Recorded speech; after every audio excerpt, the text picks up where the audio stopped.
भाषण घेण्यासाठी मी काही पुस्तकं पाहिली व मोबाईलमध्ये पाहिलं, पण या विश्वरत्नाचे व संविधानदातेचे मला जसे हवे तसे भाषण कुठेच भेटले नाही. नंतर मी विचार केला की ज्या महामानवाने मला जगण्याचा व माझे अस्तित्व निर्माण करण्याचा हक्क दिला, त्या महामानवाचे भाषण माझ्या हृदयातून आले पाहिजे, माझ्या हृदयातून आले पाहिजे.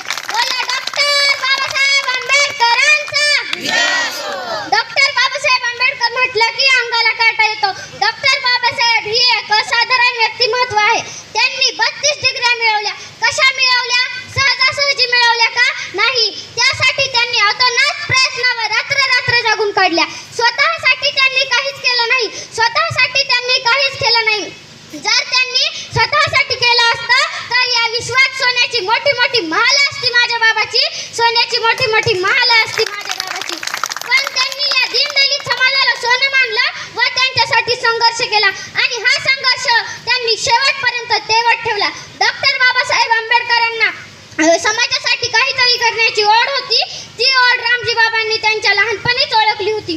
मी डॉक्टर बाबासाहेब आंबेडकरांचा एक लहानपणीचा किस्सा ऐकलेला, तो सांगावासा वाटतो. तो म्हणजे डॉक्टर बाबासाहेब आंबेडकर जेवायला बसलेले. त्यांनी जेवता जेवता त्यांच्या वडिलांना विचारलं, बाबा तुम्ही नाही जेवत? भीमराव तुमचा होऊ द्या, तुमचा झाल्यावर जेवतो. दुसऱ्या दिवशी, तिसऱ्या दिवशी, चौथ्या दिवशी बाबासाहेब त्यांच्या वडिलांना विचारायचे, बाबा तुम्ही नाही जेवत? पण वडिलांचं उत्तर ठरलेलं, तुमचा होऊ द्या, तुमचा झाल्यावर जेवतो. 5व्या 6व्या दिवशी भीमराव पेपरवरनं आले व त्यांच्या डोक्यात विचार आला की मी